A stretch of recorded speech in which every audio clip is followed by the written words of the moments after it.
Roundabouts and Firewood, a mental health approach for Irish guys.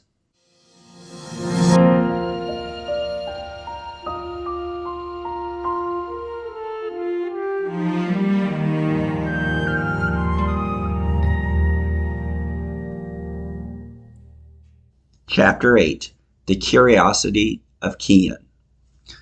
There were Power Rangers, teenagers who could transform themselves into spandex-wearing superheroes schooled in martial arts. There was Ben 10, a boy with a watch that could transform himself into 10 different types of creatures. Then there was Dad, an adult whose appearance would not change, but whose mind transformed from rational to irrational to nonsensical behavior. Of the three, nothing intrigued my son more than the last one. There was a true mystery to it, and his young mind wanted to understand it. So Cian began to observe me, observe my habits.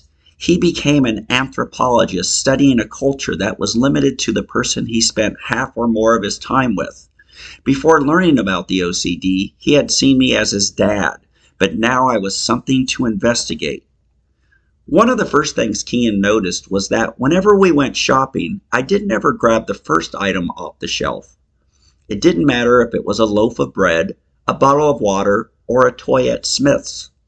I always reached behind the first two items and went for the third. It was at Dunn's when I employed this technique to grab a bag of pasta that he asked what would become a familiar question. Was that OCD? You mean me taking the pasta from the back instead of the front? Yeah, why didn't you just grab the first one? You really want to know? Yes. Okay. I know this doesn't make sense. I know I should stop doing this and you should never do it, but here's the deal. The first item on the shelf could have dropped on the floor and been put back on the shelf. There could have been something on the floor that got on the bag. So to be safe, I could take the second one, but to be extra safe, I take the third one. That's why. There's nothing on the floor, Dad, Cian said. It wouldn't matter if there was. That's why whenever you drop food on the floor, I make you eat it, because you'll be fine. It's safe. But in my OCD head, it doesn't feel safe, and that's why I take the third item. Cian tried to digest all this. I have no idea how his mind was taking it all in. But that was the first day he blurted out what would be a mantra whenever he noticed me obsessing about something or giving in to a compulsion. Dad, don't be crazy. I looked down at my son, then my safe bag of pasta, and then back to him, leading me to ask myself the question, why the hell did I tell him about my problem? Who cares about blatant honesty? Who cares that mental problems should be freely discussed? And who cares that he grows up with the awareness that a significant portion of society will have to do battle with anxiety and depression? I just want to buy the safe pasta, but he seems to be suggesting I should trade it in for a dangerous batch. I was frustrated, conflicted, and nervous. That is, until the solution came to me. Since moving to Ireland and working with primary schools, I had been introduced to a sentence that I had always found amusing. You are not the boss of me. Now that simple, powerful sentence could save the day. Yes, I thought, you are not the boss of me. I am the adult, and I can do whatever I want. At that moment, I wanted the third bag, not the first. I wasn't going to let my son, a boy who hadn't even started primary school, push me around. I'm in charge here. The truth was OCD was in charge, and if I gave in to the compulsion, Cian would see it as a sign of weakness, not something at the top of any father's list. So with him staring at me, I exchanged the bag of pasta in my basket for the first one on the shelf. Cian gave me a nod of approval, and we walked off. Maybe because I was bracing myself for it, the anticipated flood of panic didn't hit me that hard. There were definitely strong twinges of anxiety, but as we moved, I looked in my basket and saw that the bag of pasta appeared to be safe. I considered the likely possibility that it had not fallen on the floor, and even if it had, so what? This was a breakthrough. Not much of one, I admit, but still something to celebrate. At the bread aisle, I grabbed the first loaf, and off to the fruit I went. There I reached out for the first package of Pink Ladies, my favorite type of apple. With each first shelf item making its way into my basket, my confidence increased. I began to strut, feeling not just calm, but cocky, and I wanted everyone to see my demonstration of courage. At the self-checkout stand, I scanned everything and paid for it. On the drive home, I decided instead of cooking, I would take Cian to McDonald's. At the drive-thru, I got him the Chicken McNuggets kids meal. Now my son was satisfied, and so was I. When we got home, Cian went to the front room to entertain himself. I peeked in to make sure he wasn't looking, grabbed some gloves, and ran out to the car. A few minutes later, I was back in the house. All the groceries were in the bin, and my hands, which I had washed 9 times, were incredibly clean. As I sat there watching Cian play with his assortment of toys, I had to accept that I needed more help. By that time, I had seen a total of 3 therapists. I'd only gotten so far with the first one, but that was more about me than him.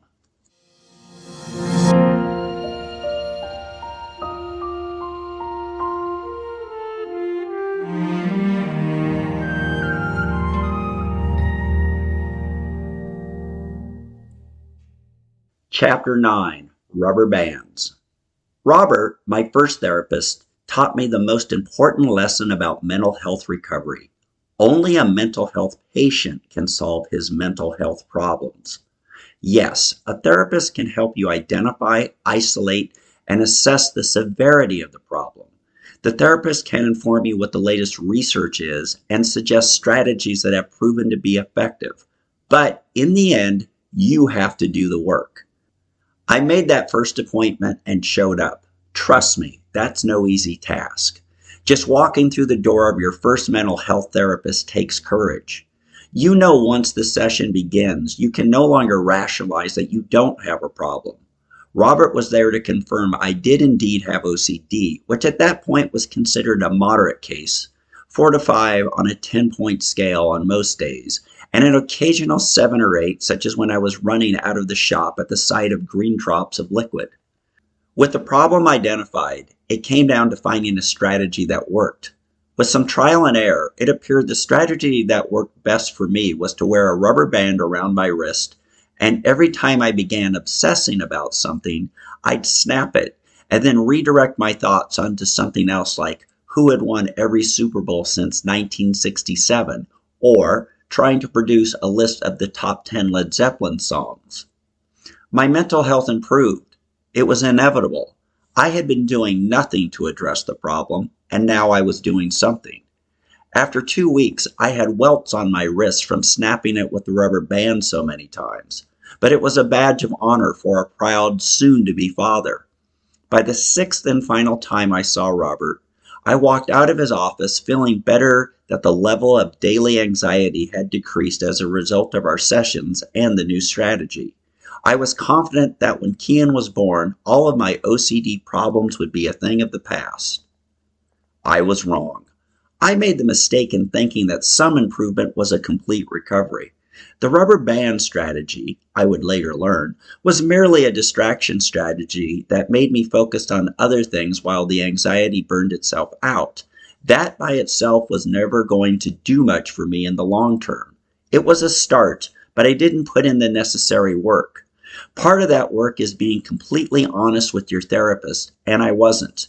I hadn't described the problem in enough detail, nor had I conveyed how frequently I was experiencing severe OCD episodes. Yes, you can con yourself and you can con your therapist. If you do that, the problem will continue to surface. Even if Robert had understood the severity of my problem, he wasn't a specialist in anxiety, so he was limited in what he could offer. I'm not blaming him, but rather I'm pointing out that if you choose to see a therapist, you have to find the right one. After Cian was born, it was clear I needed to seek out someone new for more help.